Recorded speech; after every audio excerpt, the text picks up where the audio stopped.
pozdravljeni v galeriji Družina. Nocoj odpiramo razstavo Mila Sakača Pot soli. Večer smo začeli, tako kot je pri nas že običajno, z glasbo. Med nami pozdravljam mlada glasbenika, duo kontrabasov, Joano González in Jošta Lambreta. Zaigrala sta nam nekaj Bartkovih duetov. V nadaljevanju večera jim bomo prosili še za kakšno skladbo. Večina vas je najbrž prijateljev, pa dovolite, da vseeno na kratko predstavim Mila Sakača, ki se je rodil v Čakovcu, osnovno šolo in srednjo je obiskoval v Sloveniji, potem pa je študiral in diplomiral na Fakulteti za arhitekturo v Zagrebu. Svojo poklicno pot je začel kot arhitekt, hkrati pa je slikal in leta 2017 odprl slikarski atelje na Dunaju. Poleti pravi, da živi in dela v Omišu. Ustvarja v različnih tehnikah, kar si bomo lahko ogledali. Pot soli je potujoča razstava pod skupnim imenom Mindhunter. Razstave so se začele na Dunaju, v Budimpešti in se tokrat z nocojšnjo nadaljujejo v Ljubljani. Zajemajo različne koncepte, cikluse in pristope v avtorjevem umetniškem izražanju. Besedi vabim kustosinjo gospo Magdaleno Ketaldič. Jaz sam sprašujem, ali lahko govori v hrvaščini. Mogoče najbrž ni potrebno prevajati, je pa njen govor preveden v katalogu, ki ga lahko potem vzamete ob izhodu iz galerije. Prosim. Dobar večer. Poštovane dame i gospode, sve vas lijepo pozdravljam. Jako mi je drago da večeras imam čast predstaviti ovaj recentni opus Mile Sakača.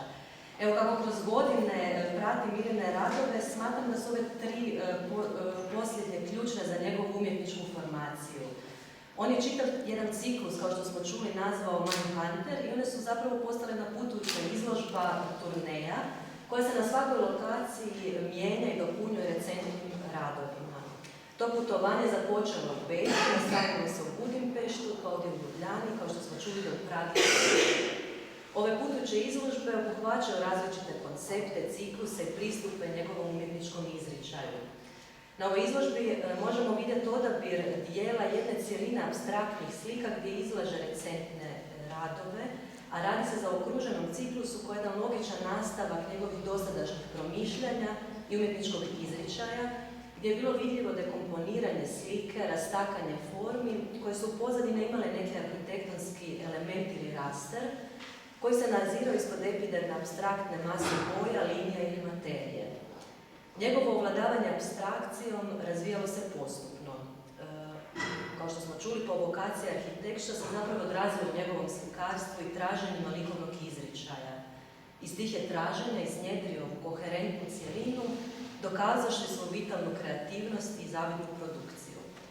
Njegov dosadašnji apstraktni rukopis, koji je zakoračio kroz nekoliko par godina, karakterizirali su nepravilni, ali kontrolirani potezi kojima je kreirao snažne arhitektonske strukture s jakim osjećajem za kompoziciju, kojima je postizao rudimentarne forme. U prijašnjim ciklusima i slikama linije su sugerirale prostor, kvadrati, prozore i vrata, ovali, jablane i slično. No u ovom recentnom ciklusu dominira slikarska poetika u kojoj dokida sve konotacije arhitektonske motivske strukturiranosti, koncentrira se na sam kolorit i teksturu namaza boje.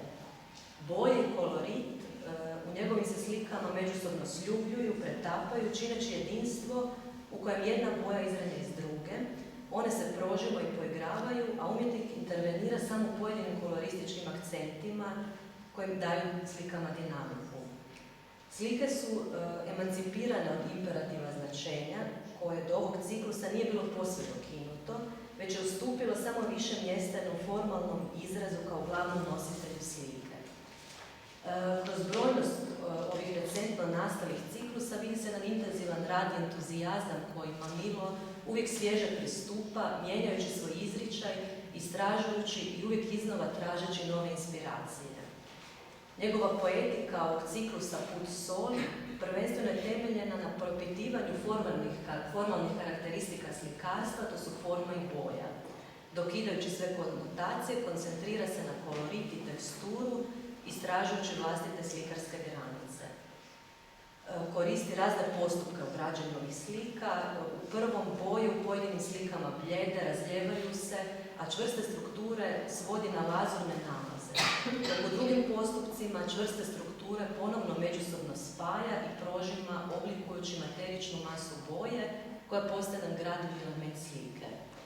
Evo ovim kratkim osvrtom samo bih zaključila da je, iako je Milo razvio svoj put i uvijek nas iznenadio svojom različitošću i brojnošću radova, a svakako nakon ovog puta soli sa zanimanjem ćemo pratiti